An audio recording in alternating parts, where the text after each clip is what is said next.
My YouTube channel. So in this video learn about how to design earthquake resistant structure. जैसे आपके पास एक earthquake resistant structure आपको design करना है तो आप डायरेक्टली डिजाइन कर सकते हैं। ओके, और यहाँ पे जो है आपको earthquake resistant structure बनाना है, उसका क्राइटेरिया क्या है, उसे कैसे बनाते हैं earthquake resistant structure, तो ये सारे कंसेप्ट ये वीडियो के अंदर देखेंगे। ओके, हम चलिए सब में पहला इंपॉर्टेंट चीज है आईएस कोड। आईएस कोड कौन सा यूज करते हैं इसके अंदर? IS IS 1893। ओके, आईएस 1893 2023 अभी जो न्यू रिलीज कोड है, इसके मतलब ड्राफ्ट है, अभी 3 महीने में रिलीज हो जाएगा। ओके, यहाँ पे जो सब में पहले आईएस कोड यूज करेंगे अपन, आईएस 1893 2016 है, लेकिन अभी 23 जो है ड्राफ्ट काफी आ चुका है इसका, तो 2016-23 अब जो है प्रीफर करेंगे हम। उसका वीडियो मैंने ऑलरेडी डाल दिया है, तो आप वो चेकआउट कर सकते हैं। अब ये पहली चीज हो गई। सब में पहले अर्थक्वेक, किसी ने आपको बोल दिया कि मुझे अर्थक्वेक रेजिस्टेंट स्ट्रक्चर बनाना है, तो आप सब प्लान से स्टार्ट होता है वो। जैसा कोई भी प्लान से स्टार्ट होता है। प्लान में आप देंगे कौन सा बेडरूम आ रहा है, कौन सा रूम आ रहा है, ग्राउंड फ्लोर पे क्या है, फर्स्ट फ्लोर पे क्या है, सेकंड फ्लोर पे। ओके, तो यहाँ पे जो है सब में जब प्लानिंग करते हैं, सब में पहले आपको ध्यान रखना चाहिए सिमेट्रिकल इन प्लान। आपका जो प्लान है ग्राउंड फ्लोर से तो लास्ट फ्लोर तक, उसके अंदर जितनी ज्यादा सिमिलरिटी रहेंगी, सिमेट्रिकल रहेगा, उतना स्ट्रक्चर आपका स्ट्रॉन्ग रहेगा और उतना ही स्ट्रक्चर आपका इफिशिएंट रहेगा। ओके, स्ट्रॉन्ग भी रहेगा और उसके साथ साथ आपका इफिशिएंट भी रहेगा स्ट्रक्चर। अर्थक्वेक रेजिस्टेंट के अंदर जो है दोनों भी कैरी कर लेगा। तो ये इम्पोर्टेंट चीज है, सिमेट्रिकल रहना चाहिए। ओके, और दूसरी चीज है डिटेलिंग। आपकी हर डिटेलिंग जो है आपको प्रॉपर देना है। तीसरी चीज है कि आपको स्ट्रक्चरल और नॉन स्ट्रक्चरल, ये जो है ये आपको पता होना चाहिए कि आपके स्ट्रक्चर के अंदर स्ट्रक्चरल मेंबर कौन सा है, नॉन स्ट्रक्चरल मेंबर कौन सा है। ओके, तो आपके पास समझो ये दो स्ट्रक्चर है। हाँ, आपके पास ये दो स्ट्रक्चर है। अब ये दो स्ट्रक्चर के अंदर स्ट्रक्चरल मेंबर, ये जैसे यहाँ पे मेरे पास ये बीम है, ये कॉलम है, ये वॉल है और ये बीम है। तो यहाँ पे स्ट्रक्चरल एलिमेंट कौन से हैं, नॉन स्ट्रक्चरल एलिमेंट कौन से हैं?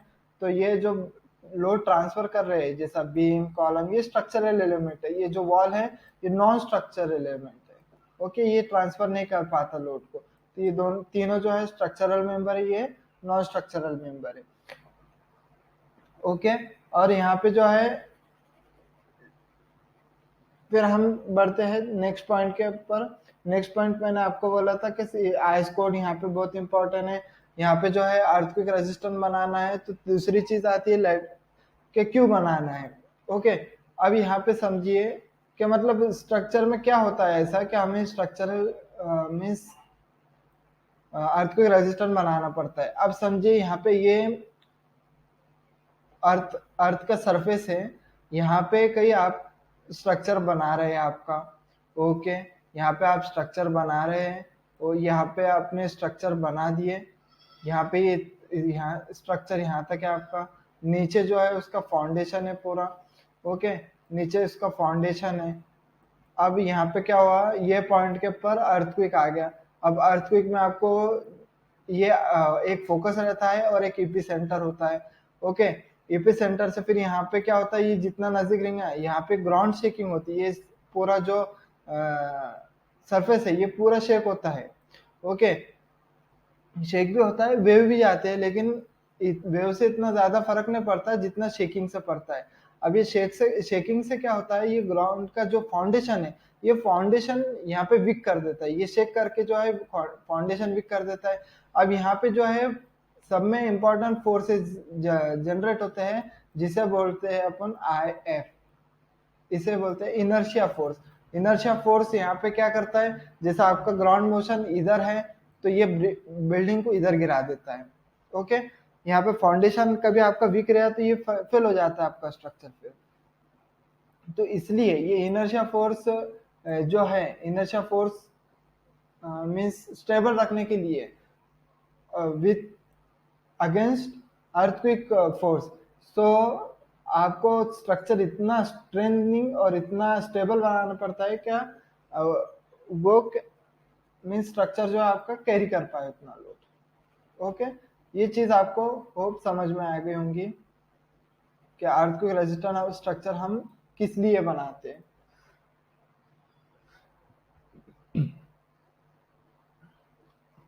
ठीक है, अब मैं आपको एक चीज बता दूं, एक कॉमन चीज है लेकिन यहाँ पे लोग जो है बार बार गलती करते हैं, कोई कॉन्ट्रैक्टर कोई इंजीनियर भी गलती करते हैं इसके अंदर, सब बहुत ज्यादा फंसते हैं क्योंकि प्रॉपर नॉलेज नहीं होने की वजह से। यहाँ पे मैं मान लीजिए ये एक कॉलम है, ये एक दूसरा कॉलम है। अब यहाँ पे क्या करते हैं जब कंस्ट्रक्शन करते हैं लोग, तो यहाँ पे बीम, अब यहाँ पे जो बीच में हम जनरली वॉल रखते हैं, ओके, ये वॉल रखते हैं इधर ये स्पेस के अंदर।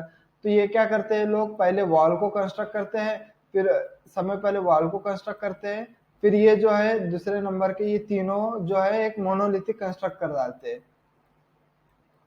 किसके साथ, वॉल के साथ। तो जब हमने ये तीनों को एक साथ कंस्ट्रक्ट कर दिया, जैसा मीन्स पहले वॉल कंस्ट्रक्ट किया फिर उसके साथ साथ बीम और कॉलम को भी कंस्ट्रक्ट कर दिया, तो आपका स्ट्रक्चर जो है पूरा वीक हो जाता है। क्यों, क्योंकि यहाँ पे आपका स्ट्रक्चर की वॉल की डेंसिटी समझो 18 है, यहाँ पे आरसीसी का आपका कॉलम बीम रहेगा उसकी डेंसिटी 25 रहेंगी। तो 18 अगेंस्ट 25 आपका जो वेरिएशन है बहुत ज्यादा हो गया, स्ट्रेंथ में वेरिएशन हो गया। जब स्ट्रक्चर फेल होगा तो आपका यहाँ पे जो है वीक हो जाएगा और ये आपका क्रैक्स ऐसे पड़ेंगे, डायरेक्ट आपका स्ट्रक्चर फेल हो जाएगा आप, है ना। तो यहाँ पे आपका स्ट्रक्चर को आपको बचाना है तो आपको पहले फ्रेम बनाना पड़ेगा, फिर उसके बाद ब्रिक वॉल बनाना पड़ेगा। ये जो है मेन इंपॉर्टेंट चीज है, आपको ये करना पड़ेगा। ओके, दूसरा है, दूसरा है यहाँ पे जो है ग्राउंड मोशन के बाद, ग्राउंड मोशन के बाद आपको समझ में आ गया, फिर उसके बाद जो है ग्राउंड मोशन समझ में आया, फिर आपको समझ में आया कि फ्रेम स्ट्रक्चर की इंपॉर्टेंट, फ्रेम स्ट्रक्चर किसे बोलते हैं, फ्रेम स्ट्रक्चर मीन्स आप पहले कॉलम और बीम और स्लैब पूरा पूरा फ्रेम बने बाद ही आप अंदर का जो है वॉल कंस्ट्रक्ट करना शुरुआत कर सकते हैं। अब मैं आपको बता दूं यहाँ पे नेचुरल डिजास्टर, ये जो है नेचुरल डिजास्टर है। ओके, ये नेचुरल इतना बड़ा डिजास्टर है, यहाँ पे हर जैसा एक अर्थक्वेक में लो मीन्स जो वर्ल्ड को है 1 ट्रिलियन का, अप्रोक्सीमेटली 1 ट्रिलियन का जो है नुकसान होता है अर्थक्वेक के अंदर।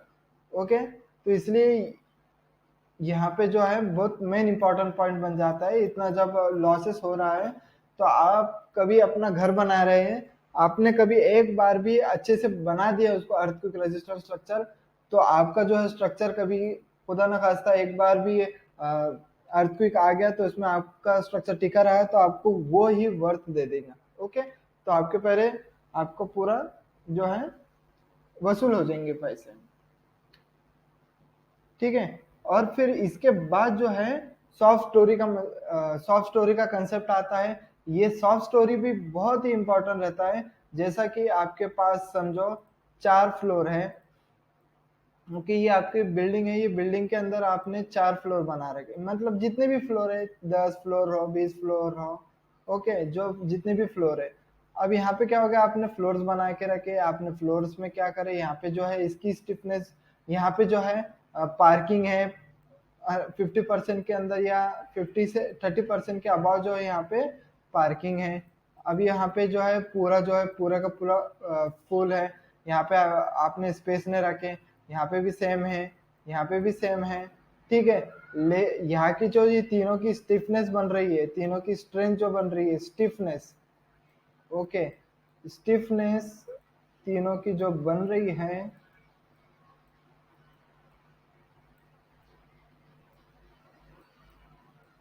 स्टिफनेस जो बन रही है ये तीनों की स्टिफनेस इससे फर्स्ट फ्लोर से, मतलब ये जो है second plus third plus fourth, ये तीनों की स्टिफनेस जो है ग्रेटर देन है फर्स्ट से। तो यहाँ पे ये कंडीशन के वजह से फर्स्ट से क्यों ज्यादा है, क्योंकि यहाँ पे अपन ने आधे से ज्यादा जो है स्पेस रख डाले, पार्किंग रख दिए, तो यहाँ पे ये सॉफ्ट स्टोरी बन जाता है। तो सॉफ्ट स्टोरी बन गया तो आपका स्ट्रक्चर जो है अर्थक्वेक के अंदर डायरेक्टली ये पूरा का पूरा एक साथ गिर जाएगा स्ट्रक्चर। तो आपका कुछ भी स्ट्रक्चर बचेगा नहीं, आपका स्टोरी पूरा फेल हो जाएगा एक साथ। तो आपको ये भी बात ध्यान में रखना है, आप ग्राउंड फ्लोर के ऊपर आप सॉफ्ट स्टोरी बना रहे हैं तो आपको एक बेसमेंट भी रखना पड़ेगा। बेसमेंट से जो है फाउंडेशन को स्ट्रेंथनिंग आती है, तो आपको जो है स्ट्रेंथनिंग आ गई एक बार फाउंडेशन को, तो आप ग्राउंड फ्लोर के ऊपर पार्किंग भी रखे तो कुछ प्रॉब्लम नहीं होगा। तो ठीक है, ये चीज रहती है। फिर इसके बाद जो है आप एक स्ट्रक्चर है, स्ट्रक्चर के अंदर ही समझो शेयर वॉल है। अब वो शेयर वॉल क्या करते हैं लोग, बहुत से लोग शेयर वॉल एक सिमेट्रिकल में नहीं डालते हैं। सिमेट्रिकल में जितना रखे, जैसे ये शेयर वॉल इधर से जा रही है तो लास्ट फ्लोर तक वो एक ही डायरेक्शन में रहेंगी। तो यहाँ पे ये शेयर वॉल जो है एकदम टिकी हुई रहती है और ये एकदम मजबूत रहती है। कभी आपने एक शेयर वॉल, जैसा आपका ये स्ट्रक्चर है, ये स्ट्रक्चर में ये शेयर वॉल एक इधर है, ये इधर ऑफसेट कर रहे हैं आप या इरेगुलर कर रहे हैं, तो ये शेयर वॉल को आपने शिफ्ट कर दिया अगले फ्लोर पे या 2 फ्लोर के बाद, 5 फ्लोर के बाद, तो आपका जो स्ट्रक्चर में स्ट्रेंडिंग है वो नहीं रहता है, आपका स्ट्रक्चर ये कुछ भी काम का नहीं रहता है। फिर तो ये काम का नहीं रहता है और ये काम का रहता है। आप शेयर वॉल डालिए लेकिन आप एक ही सिमेट्रिकल में रखिए। और कहाँ पे प्लेस करना है ये भी इंपॉर्टेंट चीज है। तो आपके वो ज्योमेट्री के ऊपर और प्लान के ऊपर ही डिपेंड करता है, ये डायरेक्टली बोल नहीं सकते इसे। तो ये मैं समझा सकता था क्या, यहाँ पे जहाँ पे भी आपका शेयर वॉल जो है फाइनलाइज होगा तो वहां से आपको ये एकदम सिमेट्रिकल वे में जो है ऊपर लेके जाना पड़ेगा उसको लास्ट फ्लोर तक शेयर वॉल को, तब आपका शेयर वॉल जो है एकदम सेफ रहेगा और आपका स्ट्रक्चर सेफ रहेगा। अब ये जो हो गई, ये हो गई शेयर वॉल के बारे में। ओके, शेयर वॉल भी जो है आपको स्ट्रक्चर को स्टेबिलिटी देने के लिए ड्यूरिंग अर्थक्वेक काम बहुत अच्छे से करता है। ये आपका ग्राउंड लेवल है, ये ग्राउंड लेवल के नीचे जितना आपका फाउंडेशन है, फाउंडेशन में आपने बेस आइसोलेशन बोल के है, बेस आइसोलेशन आपने करा लिया।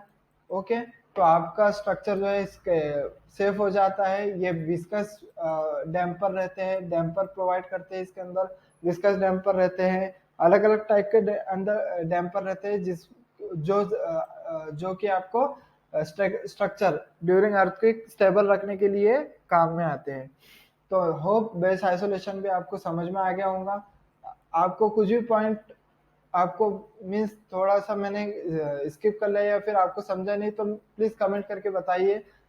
तो इंशाल्लाह हम नेक्स्ट वीडियो के अंदर उसको कवर करेंगे।